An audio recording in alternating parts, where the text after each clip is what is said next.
Very well done. Wow, thanks. I see a lot of new faces in the crowd today. How many people are familiar with our whale program here? A handful. Okay, cool. So welcome all the newbies. I'm going to totally depress you today, but I'm going to try and end on a good note. So hopefully it'll work. We just had our annual Right Whale Consortium meeting up in Massachusetts in October. So I try and get to that meeting, bring new information back on what's going on with this population. And so I'm going to tell you a little bit about that today. Right now, it's on. Go for it. Okay. Our population of right whales that we have on the east coast of North America only numbers 340 individuals. Yeah, not too many. Right now, they only have about 70 breeding females in the population. And more than 85% of this population has scars from entanglements at least once in their lifetime. More than half of them have been entangled more than once. We have more males than females, which is not good for a population we want to increase. Only 38% of them are females and 56% are males. There's 6% that we have no idea what their gender is, so hopefully we'll figure that out soon. There are 21 open right whale entanglement cases right now that we know of animals that are entangled in commercial fishing gear. 7 of those cases are whales that are probably dead at this point because they haven't been seen in at least 6 years. So that's unfortunate. We've got a low birth rate and a high death rate in this population, which certainly leads to extinction if it's not dealt with. And they have a long calving interval, which contributes to the low birth rate. If a lot of these animals are waiting 10 years from the birth of one calf to the next calf, and they only give birth to one, that doesn't grow the population very fast. So that's one of the issues. And we're not letting them live out a natural lifespan. These guys have a hard time finding their food, which is one of the reasons females are not getting pregnant as often as they could be. The effects of entanglements tend to linger. And even if they are not carrying commercial fishing gear in an entanglement anymore, they do survive the effects of it, and it goes on for years. So right now, they're predicted to be biologically extinct by the year 2040 if something isn't done to help them. That was announced in 2017, and I have not heard that that number is going to change. So it doesn't mean that there aren't going to be any left, but it means they're not going to be able to reproduce anymore. So there are a lot of people trying to figure out how to turn this around. So this is a graph of how the population looked from 1990 to 2018. And back in 2010, we saw a sharp decline in the size of the population, and it has not recovered since. So every single year, we've been seeing a decline in North Atlantic right whales, and they haven't done an upturn yet. So we'd really like to see this population grow, but they really are facing a lot of challenges trying to do that. This is a graph that shows how many females, which are the dark bars, are available to give birth to a calf, whether they are old enough to give birth to their first calf, or if it's been long enough since their last calving that they could have another one. That's how many females we think could be giving birth, but the light blue bars are the ones that actually gave birth. So there are a lot more females out there than calves that we're seeing. So obviously something's going on that's keeping these animals from getting pregnant. So why should we care? That's one of the things I am asked a lot, and I was well into my 40s before I really understood how important whales are to curbing climate change, to producing half the oxygen we have on Earth. So people who argue, hey, the whales are in the ocean, I live on land, why do I need to worry about it? My first question to them is usually, do you like to breathe? So if you do, I suggest maybe trying to take care of these guys because they are doing a lot of good for us. They can actually sequester 33 tons of carbon dioxide in their lifetime and take it to the ocean floor when they die. So they're really efficient, and whales are the ones that end up fertilizing or feeding the phytoplankton at the surface of the ocean. That is what creates the oxygen that we breathe and takes in the carbon dioxide. So without that fertilizer keeping the phytoplankton alive, that's where carbon dioxide isn't going to be sequestered anymore. And we might start losing our oxygen on Earth. So vessel strikes are one of the big issues that we have in the population. When I started this job 23 years ago, this was their #1 killer. And a lot of things have been done to try and prevent this. And luckily, it's working. But vessel strikes usually lead to a very quick and gruesome death for these animals. This is a 1-month-old calf that died off St. Augustine, Florida, February of 2021. So this animal was hit by a 54-foot sport fishing vessel.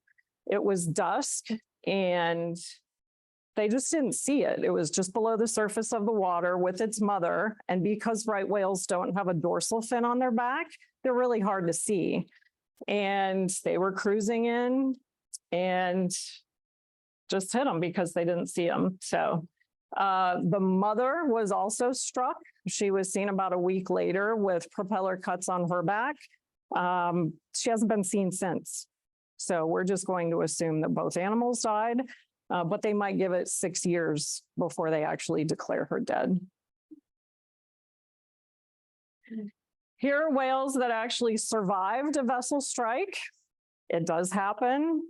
They are left with pretty big scars, and we don't know how it affects their swimming at all, socialization, their ability to migrate, feed, reproduce, whatever. So we've had people say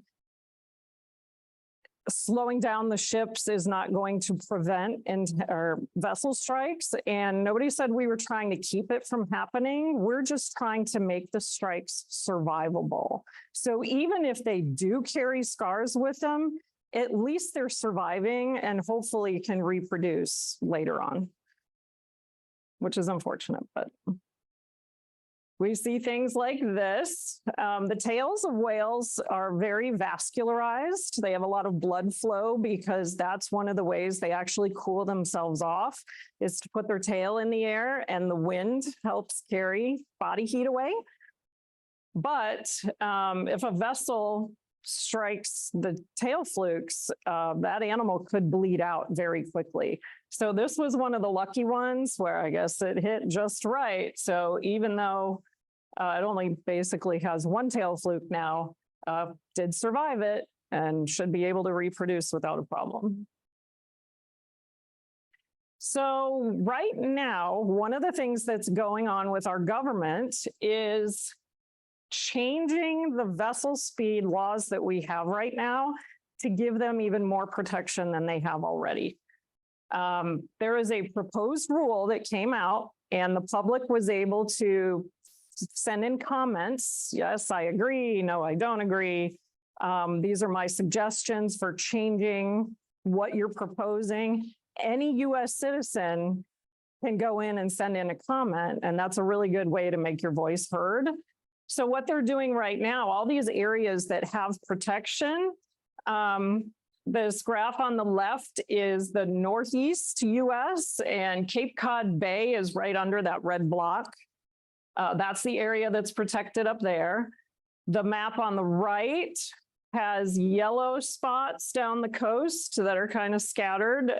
Those are all the spots that are protected right now near inlets and ports and things like that. Down here in the Southeast, That's the area that is currently protected. It's North Florida and South Georgia right now. What they are proposing doing, I'm sorry, this is hard to see. They're going to connect all of those and cover the entire coastline from north of Cape Cod Bay all the way down to basically Sebastian Inlet. They've increased the area, they've pushed it farther offshore. So that is a really, really good thing, because the Mid-Atlantic was a place where we're not really documenting the whales because they don't hang out there. They just kind of pass through on their way to somewhere else. So this was a very welcome change that everybody's excited about.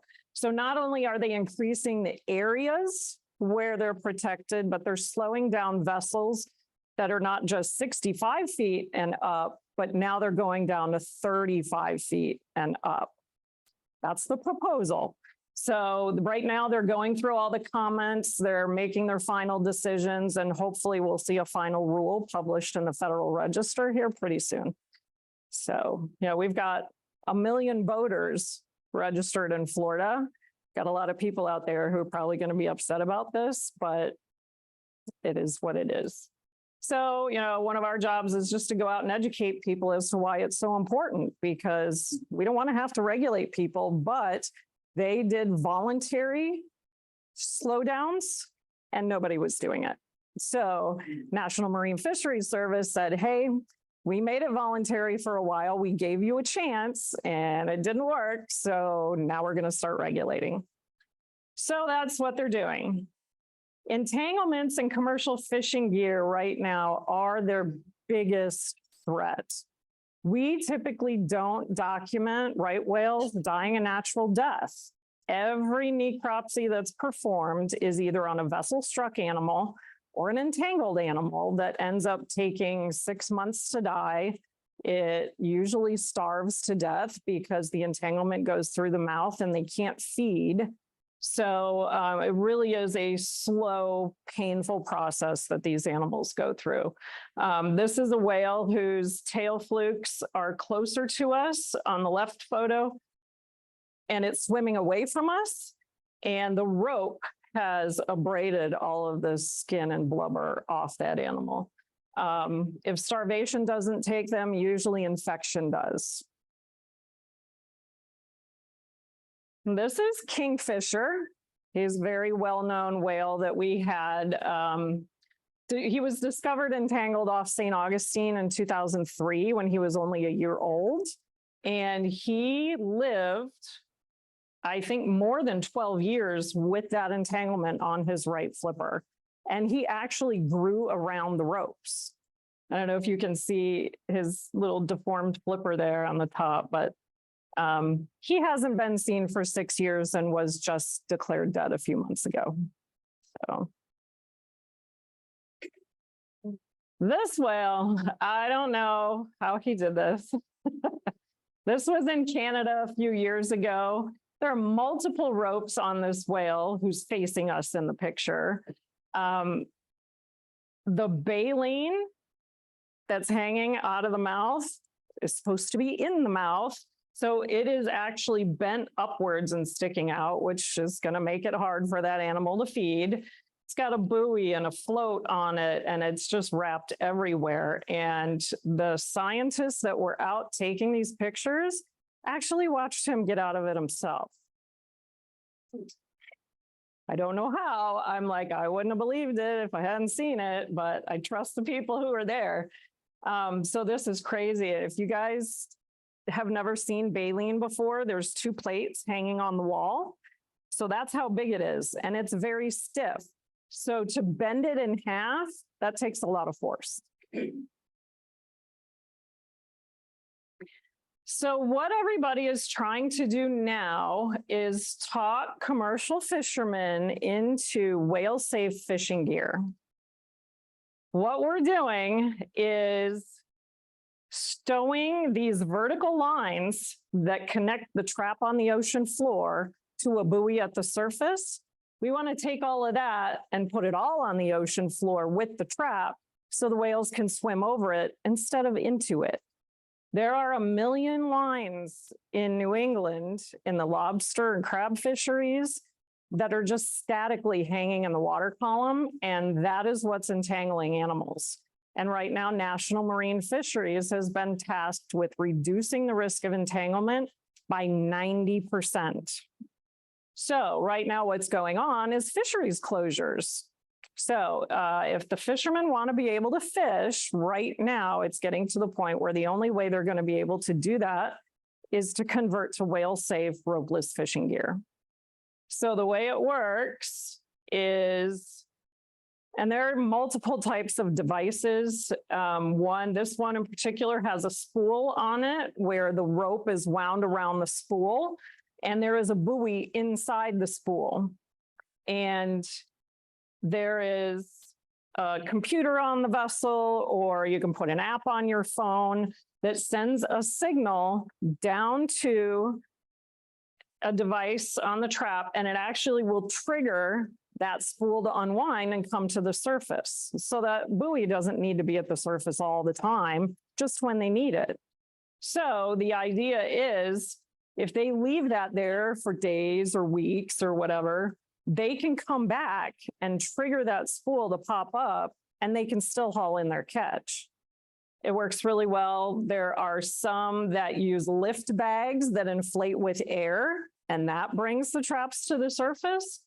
There are a number of ways it can be done, and there are commercial fishermen who have been out there using this gear for years, beta testing it for the manufacturers so they can send back comments for improvements, say, hey, we need you to make these knobs bigger because we use gloves on the boat or whatever. So they are successfully fishing without putting ropes in the water column. And it's getting tricky to try and convince fishermen to convert to this because a lot of people don't like change. But this is where it's coming to. I've seen a film where they interviewed people and said, what is it going to take for you to try ropeless fishing gear? And they said, you're going to have to close down the fishery before I try that. So they did. So right now, seasonally, when whales are in the area, they are not allowing lobstermen to go out and fish. So the people who have been testing the gear and using it successfully are going to be the ones who survive this whole thing. They're going to be the ones who, are going to be able to keep their families going and supporting their coastal communities. And the incentive of being able to go out and fish during the closures is what's keeping them going. So the people who say, I don't want to use it, great, it's good for the whales, but what's it going to do for me? Well, the answer to that is when all your buddies are not able to fish, you'll be able to. So hopefully that catches on. So what we do here at MRC is I do a lot of training classes on how to get involved with our volunteer sighting network. So these whales come in really close to shore. It's easy to see them from the beach. If anybody lives in an oceanfront condo and they're up off the ground, you've got a great vantage point. So some of the things we look for are callosities on the head, which are those white spots that are very contrasting to the black skin that they have. And as I mentioned earlier, they don't have a dorsal fin on their back, which is one of the reasons they get hit by vessels a lot. We look for black paddle-shaped flippers on these guys. We do have humpbacks that come in the fall and the spring. The juveniles will come in close to shore to feed. So sometimes we see humpbacks and they have very long, skinny white flippers. So if you know what to look for, you should be able to tell them apart. They also have a black tail on both sides, also unlike the humpbacks, have a lot of white on them. They have that deep notch in the middle and really smooth edges all the way around. So if they're out there tail slapping or rolling and you can see flippers or a tail, give us a call on our hotline. Talk about that here in a few minutes. And we'll see what we can do. V-shaped blow is another big one. if they're not being active and they're just logging at the surface, they're gonna have to breathe every few minutes. So even if they're not tail slapping and you can't see the flippers, look for that V-shaped blow, because that's gonna be a dead giveaway that it's a right whale. So when I say they come close to shore, I mean they can come in just behind the wave break, right where all the surfers are. They're literally that close. I know it's not deep. I am talking about 10, 12 feet of water and a 50-ton animal. So when we have people say, hey, you know, can't the whales just hear the ships and dive to get out of the way? We're like, well, where are they going to go? A lot of times the water that they're in is very shallow, and we don't know what the whales can hear. So we don't know that they can hear the ships coming.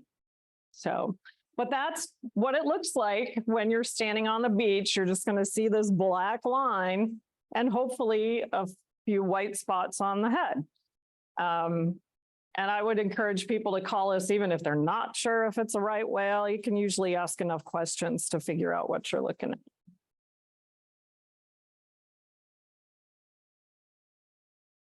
Here's a boat-based photo of how close they are to the shore.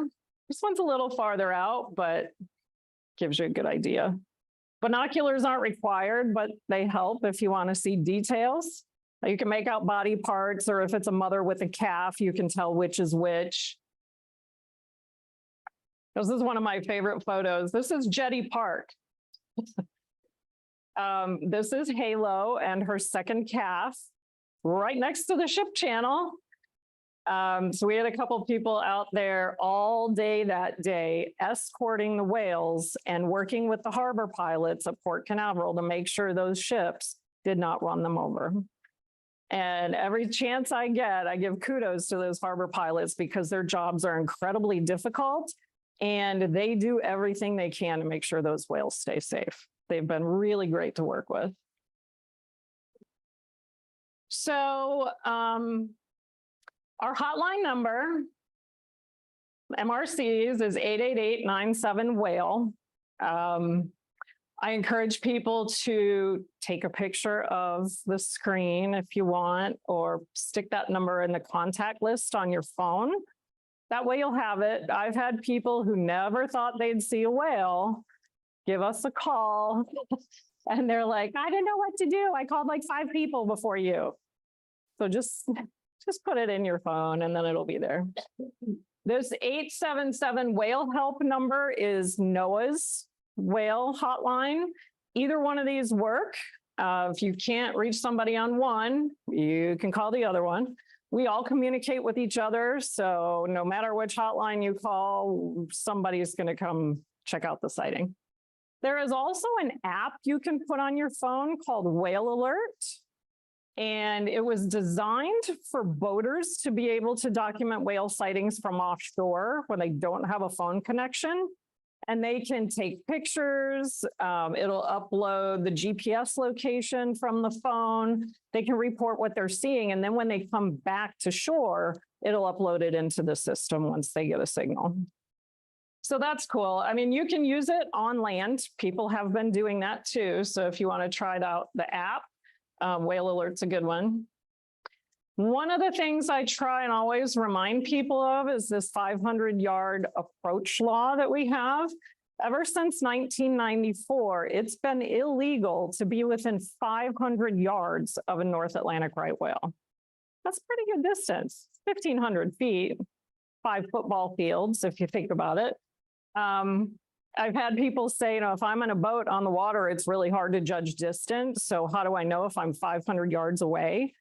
I usually say, if you have to ask, you're probably too close. Just move away. And in particular for this species, even if right whales approach you, you're still supposed to turn around and leave and try and maintain that 500-yard distance. We've got mothers and calves bonding here. We try and leave them alone as much as we can, which is why it's important that recreational vessels keep their distance. And that 500-yard law also applies to airplanes, helicopters, and even drones. drones are getting big and people like to fly them over the water. You need a commercial pilot's license to be able to use these over whales and a scientific research permit. We had a case, I think just last season, where we were doing scientific permitted legal research with these whales.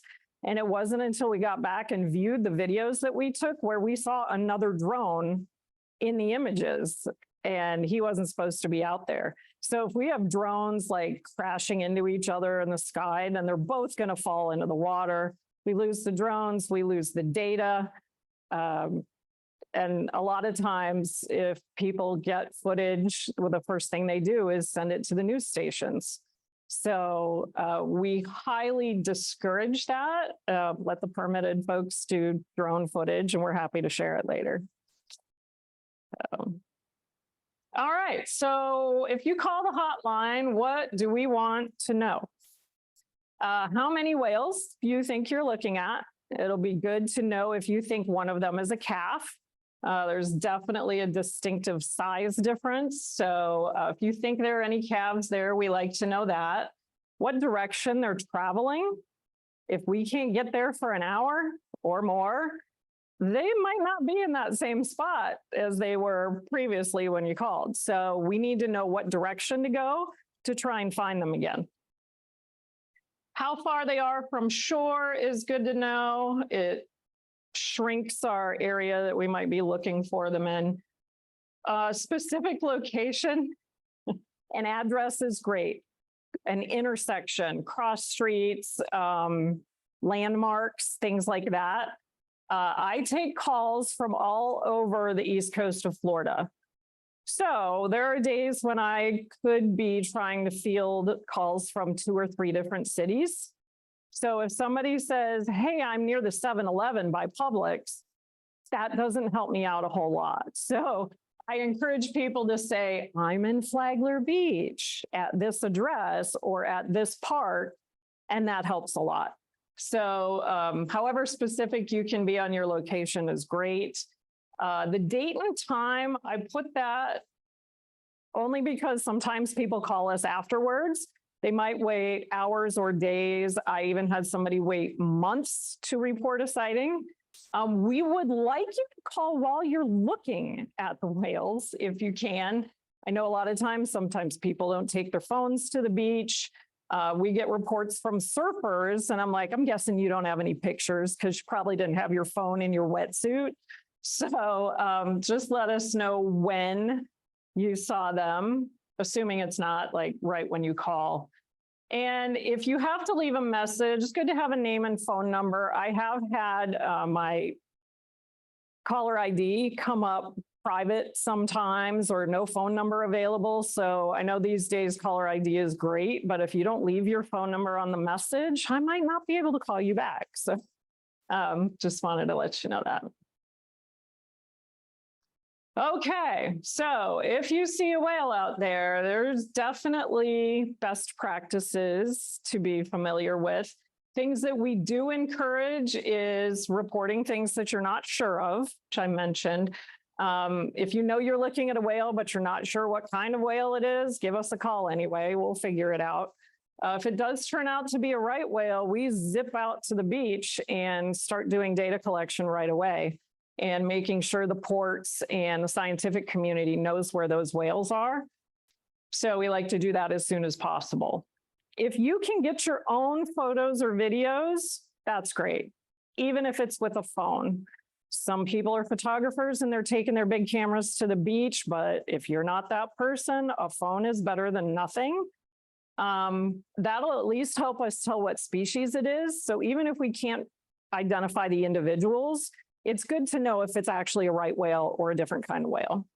So that's good. If you have the time to stand by until somebody gets there, we love that, because if they move, then you can tell us where to go. So it really helps us find the animals faster if you can do that. Educate beachgoers. This is for the folks who have gone through a volunteer training class. We talk a lot about why it's important to report the sightings, what we do with the information, because a lot of people see the big cameras out there, wonder why everybody has binoculars. They're like, what are you looking at? So tell them what you're looking at and what you know about them. Say, hey, these guys are only here in the wintertime. There's only 300 of them left, and it's really important that we keep people away from them. And that's all you have to say. And they might be like, wow, I'm going to hang out here for a little while. So that ends up being fun. Things that we do not encourage is getting in the water with the animals. You know, they come in well within 500 yards of shore. So if they are there behind the wave break, you're not even supposed to be in the water. I've seen surfers out there that just sit on their board and they wait for them to pass, which is fine. I don't worry about that, but we've seen surfers chase them. Yeah, that's not a good idea either. So just maintain that 500-yard distance. And by watching them from land, you can probably still get a lot closer than you would be legally allowed to in the water. Posting real-time information to social media, also not encouraged. We have posted real-time sighting information in the past, and it has resulted in unintended whale watching. People will get in their boats and go out there and try and find the whales. And that's not good. So we usually say, if you have photographed these animals and you want to share them on your Facebook page, wait 24 hours and, you know, tell people, hey, I saw these whales yesterday at this time. And it gives them a chance to leave the area so that they can't be bothered. And I mentioned the drones. Like I said, the drones are also not allowed to be within 500 yards of these animals.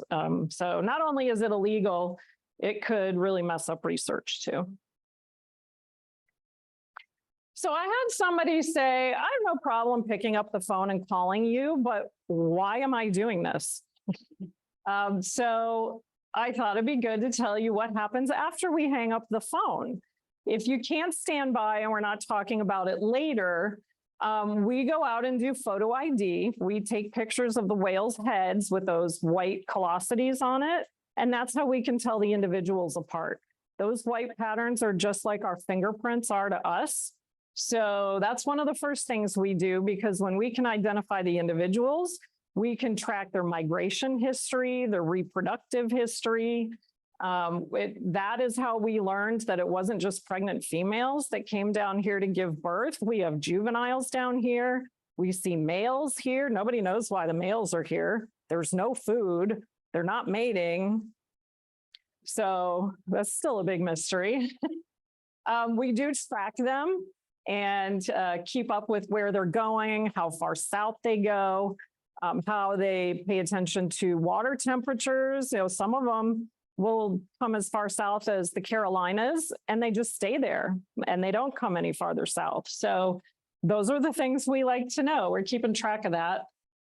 We also use the photos for health assessments. You know, if we know an animal has an injury, we like to look and see if it's healing okay. We watch their body size because the mothers are fasting the entire time they're down here, but they're still expending energy to give birth, nurse a calf for 4 months. They have to swim at least 1,200 miles to get here and swim 1,200 miles back to the feeding grounds. So we can actually see the body size shrink throughout the season with the number of photos we take. And then we also document close approaches by boaters, just used for educational purposes. We do genetic sampling. We coordinate with Florida Fish and Wildlife. And anytime we have a calf that gets to be a month old, that's when we can safely go out and try and get a sample of the skin and blubber and use that for a genetic profile. And then if anybody comes down here that is entangled, efforts are made to try and go out and help that animal. We coordinate with a lot of agencies to do that. So when I'm talking about the close approaches, I don't just mean boaters. We had jet skiers one year get very close to these whales. Also not 500 yards. This is the unintended whale watching that I was talking about. Oh, there's some more. I mean, I've seen paddle boarders, surfers, all sorts of folks go out there and approach these animals. And not only is it unsafe for the whales and their bonding period, but it's unsafe for people too. We're talking about a 50-ton animal that, you know, if it feels like its calf is being threatened, it's going to let you know. I've seen them tail slap the water. I mean, they can break a neck, you can drown, whatever. So we don't want to see people getting hurt either. Okay, and then that I always have to thank our sponsors. Harbor Branch Oceanographic Institute Foundation has kept this program alive for probably almost 20 years now. So big kudos to them. That's an ongoing thing, so I wouldn't be here without them. Did you guys come up with a bunch of questions while I was yakking? Yes. Thanks, Julie. What in 2010 that you noticed this population decrease with the whales? And I'll just remind you guys really quick, I'm going to come around and pick up the card so people on Zoom can hear what you guys are asking. But the question, again, I'll repeat it, was what happened in 2010 that caused the population decline in the whales? I think that's a very good question. I don't know. I'm not going to pretend to know. It could very well have been a year where the food source shifted. I know that's been going on for quite a while, and as the ocean temperatures change, everything moves with water temperatures. So the copepods that they feed on also could have shifted with the water temperatures, and they went farther north, and the whales had to follow them. So if they couldn't find enough food, that could have kept them from getting pregnant. So that's my best guess right now. Go ahead. The Florida fish people a couple of years ago, in regards to manatees having problems with boats injuries, they found out that sometimes the slower speed was not advantageous because they didn't hear the propellers by being going so slow. I'm glad somebody else knows that. I'm just going to repeat that really quickly for Zoom. So the question again was that we have had experiences in the past where marine mammals have been shown to not hear the slower speeds of boats. So go ahead, Julie, if you want to respond to that. Yeah, specifically with the manatees. I mean, I've worked with an acoustic researcher who did actually study that. And I've seen his video documentation that shows a manatee will get out of the way of a boat traveling faster. They'll do it quicker than getting out of the way of a slower boat. And it has been taken to the state and the Save the Manatee Club. And after all the work that people did trying to get boats to slow down, they don't want to admit they were wrong. And unfortunately, they're not going to change it. But yeah, evidence has shown that they can hear faster moving vessels easier. I agree. Right. So we'll take another question. If someone has a boat, do whales like to approach like dolphins do? Sometimes they do, especially the calves. We've gone out in inflatable vessels, and calves have actually approached and tried to nurse underneath the boat. It doesn't work very well. We're like, you need to go back to mom. But yeah, calves are curious, and sometimes the moms will approach, whether they're approaching because of the boat or they're just trying to get their calf back, remains to be seen. But yeah, they will come to you, and that's why I try to remind people that that 500-yard law also applies to the whales approaching you rather than just you to them. Thank you. Is there a place in Brevard that you can more consistently spot the whales from the shore, and about a time of day that's best to see them as well too? Okay, time of day for spotting right whales is any time during daylight hours. There is no better time than any other time during the day. I get calls on our hotline at 7:30 in the morning. I get calls at 5 o'clock in the evening when it's starting to get dark. As long as it's during the daytime, you have a great chance of seeing them. They move offshore at night when it gets dark out, but they'll just come right back in during the day. Nobody knows why they go out at night and come back in, but they do. So as far as a place, I would say anywhere on the beach where you have a good vantage point and you can see a lot. If you have the opportunity to get higher up, if you have a friend who lives in a condo, ask if you can use their balcony. Restaurants, things like that, that might be higher up off the ground. But basically, all these sightings are opportunistic. So you just got to be in the right place at the right time. But I would say in Brevard, anytime January and February, you've got a really good chance of seeing them if they're here. I used to receive a text when the right whales were coming to Cocoa Beach, like from when they were in Daytona or somewhere, that I would get a text saying to watch. And I don't get those anymore. Are you sure it was a text or was it a phone call? Yeah, I think it was a text. Okay, if it came from us, we do not take people off that list. So if they're not, the notifications aren't coming out and you did go through a volunteer training class, if you're not getting a call, it's because there's nothing to report. So a lot of times, I mean, back in 2012, we didn't have any whales in Brevard County at all. So Right. I've seen a female and a calf before that we were at the time we were watching, but she had an injury. And we were just watching her, but she came, I mean, right by our condo at Cocoa Beach. And anyway, I just wondered why if I fell off a list. probably not, but if you want me to double check, leave me your name and number and I'll make sure you're still on.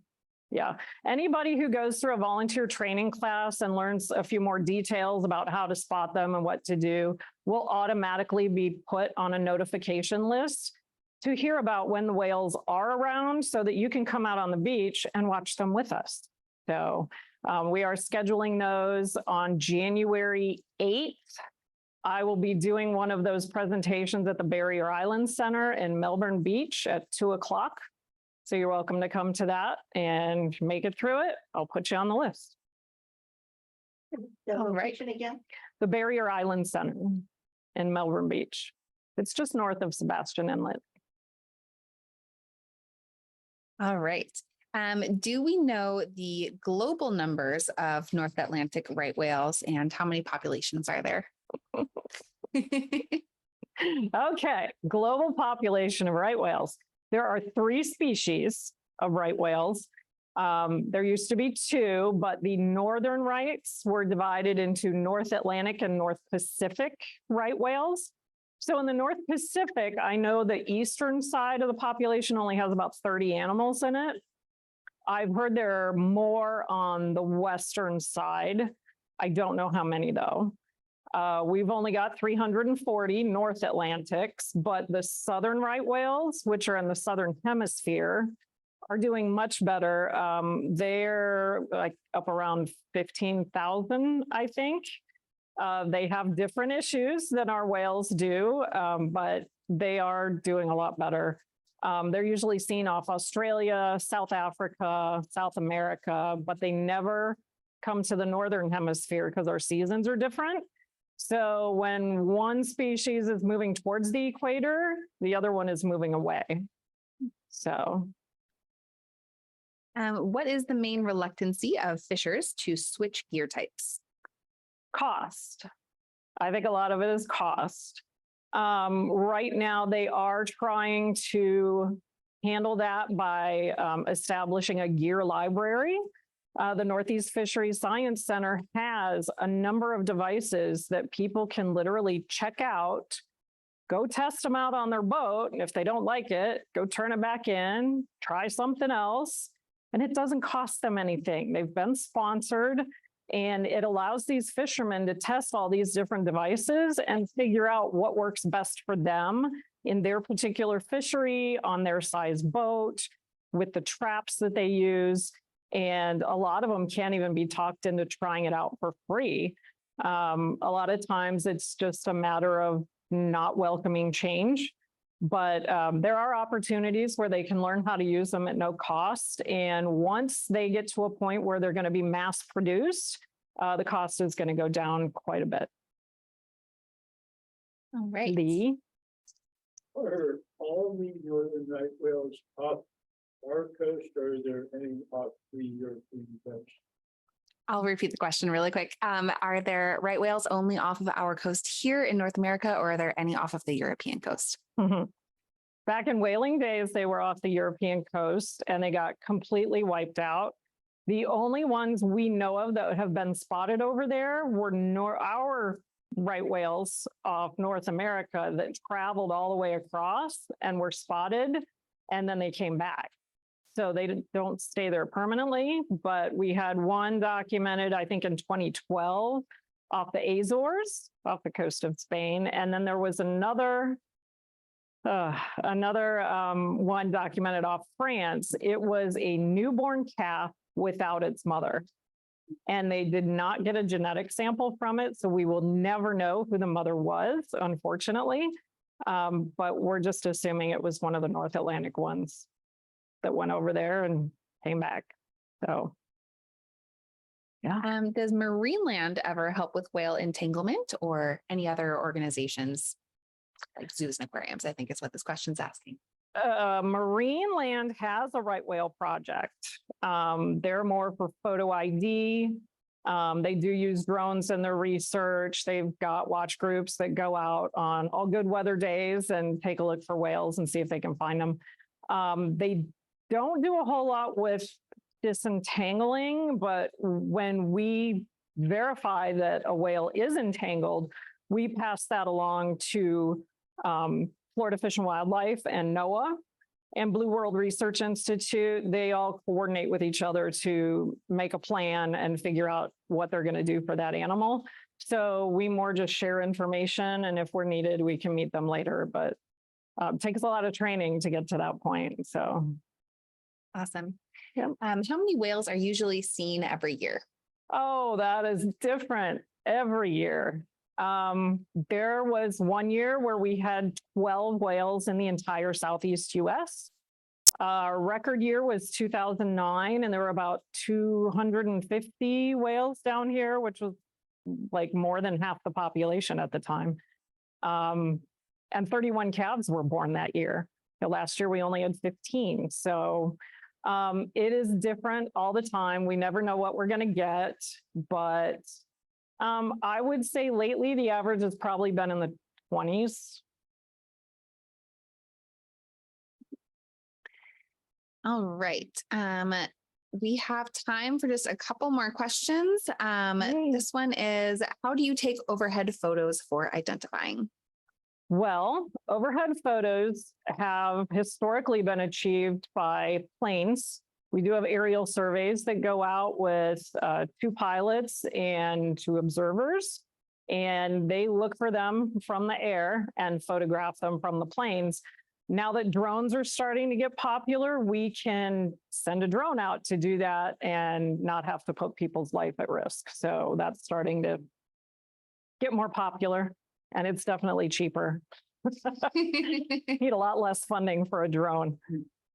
Absolutely. All right. And then we'll end on these ones. I'm going to combine them into one. They're asking, how do you get involved as a volunteer? And can you tell us more about the training classes?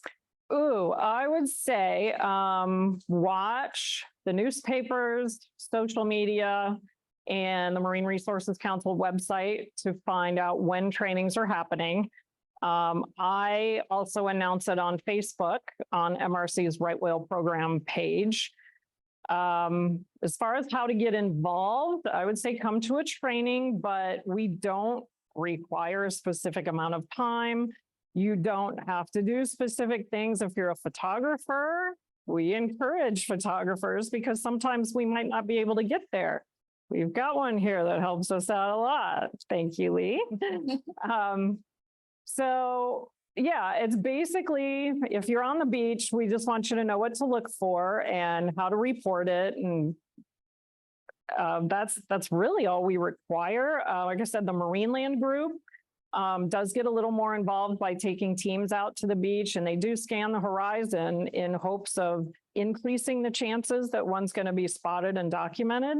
So depending on where they're calling from, they might be able to get involved in the Marine Land Right Whale Project. But that's basically it. Everything's opportunistic. So we just want people to know what they're looking for. You can go ahead. Okay, one suggestion, if you live in a oceanfront condo, put this information on the condo bulletin board. Yes. And we encourage, we've got educational materials for condos. If you can post our flyer at the mailboxes or in elevators or anything like that, that's a good way to get the word out. And, people can just take a picture of it with their phone and have all the information they need. So if anybody's willing to hand out stuff, or, a good place where you can leave brochures or anything like that, you're more than welcome to take some. Awesome. Thank you so much for your presentation today, Julie.